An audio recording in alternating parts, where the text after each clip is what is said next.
Hi, welcome to the ElliptiGO Winter Workout Series. Well, there's no denying that winter is here. The polar vortex has arrived, daylight keeps getting shorter, and the overindulgence of the holiday season is about to kick into overdrive. Luckily, due to the versatility of your ElliptiGO, you can go hard even when it snows hard. Over the next 8 weeks, we're going to provide you with various workouts and tips for your indoor riding that take the evils of indoor workouts and make them a little bit better throughout the holiday season. First, let's get to know the setup that you'll need and some of the accessories that can make the experience that much more enjoyable. The setup. First piece of equipment you need is your ElliptiGO. Check. Next, we'll move on to an indoor trainer. We have a list of indoor trainers that work for the ElliptiGO on our website, but really any indoor trainer that has an adaptation kit for a 20-inch wheel will work just fine. Along with the indoor trainer, you're going to need a front wheel riser block.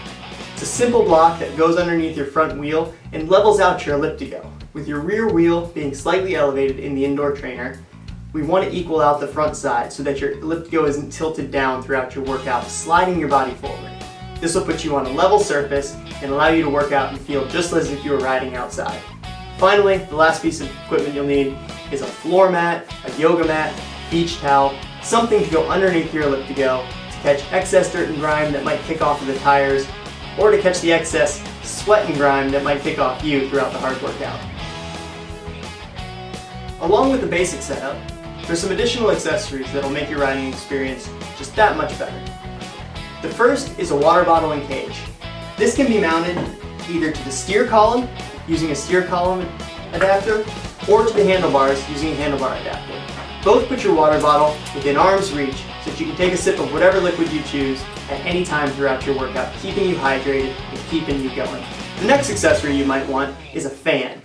Any good old floor fan, box fan, oscillating fan will do. Basically all you want to do is create air movement around your body so that your heat dispenses and doesn't stay trapped.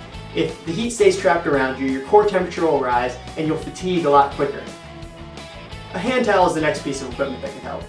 A hand towel serves a similar function to the fan, helping you to wipe away excess sweat and just keep you feeling nice and fresh throughout your workout.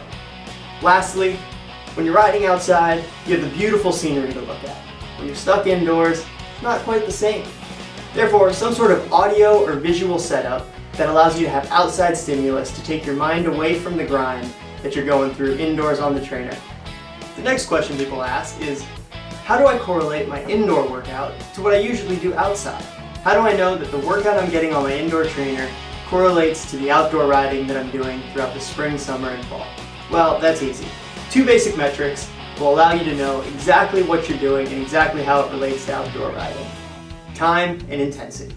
Time, the amount of time that you spend on the ElliptiGO or at a given interval, and intensity, how hard you're riding. You can measure intensity a few different ways. The first way is with a basic heart rate monitor. With any basic heart rate monitor, whether it's a chest strap or a wristwatch that has a heart rate monitor built in, you can measure where your heart rate is at any given point in time. For a harder interval, you want to have your heart rate higher. For a lower rest interval, you want to bring that heart rate back down. Be sure that you're not always riding in a high heart rate range because variation is the key to progress. If you don't have a heart rate monitor, but you like that setup, you like that concept, you can also ride based on perceived exertion. Perceived exertion takes a scale of 1 to 10 and basically says, where on that scale am I riding?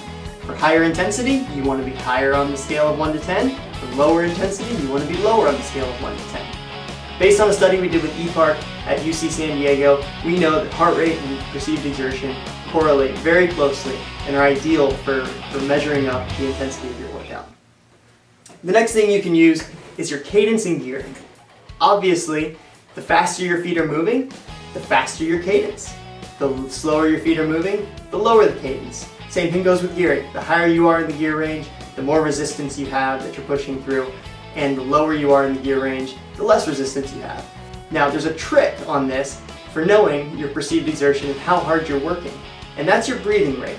So a 3-2 breathing rate, in for 3 steps, out for 2, typically correlates with an easy level of riding. A 2-2 breathing rate, 2 in, 2 out, typically correlates with a steady state or a long tempo type effort. A 2-1 count, breathing in for 2, out for 1, will correlate with a hard short tempo or cruise intervals, longer intervals, threshold intervals, And then a 1-1 count, breathing in for 1 count, out for 1 count, is for short, hard intervals or hill repeats, something that's going to be done at very high intensity for a very short period of time with a lot of rest in between. The last way that you can actually measure your rides inside is through distance. With a simple tool like the Cat-Eye Strata, which can also be found on our website, you can actually measure the distance that you're riding based on the revolutions your rear wheel is making. This is a great way for people who really want to go by distance. They ride by distance as opposed to time, intensity, heart rate, and that's really the metric that works best for them. You can grab a Cat-Eye Strata. They're not very expensive. They're easy to set up. We've got full instructions online on how to use them with your indoor trainer and your ElliptiGO. That's it. You're ready to go. All you need to do is tune in next week for the first installment of the ElliptiGO Winter Workout Series. We'll give you the workout on Friday, try it out over the weekend, and then log on to our Facebook page and let us know how you did. And then if you're really up for it, if it spurs some ideas or you get creative, go ahead and submit your own workout. We'd love to hear from you, and you never know, maybe you'll be featured in the future ElliptiGO Winter Workout Series video. Now get going.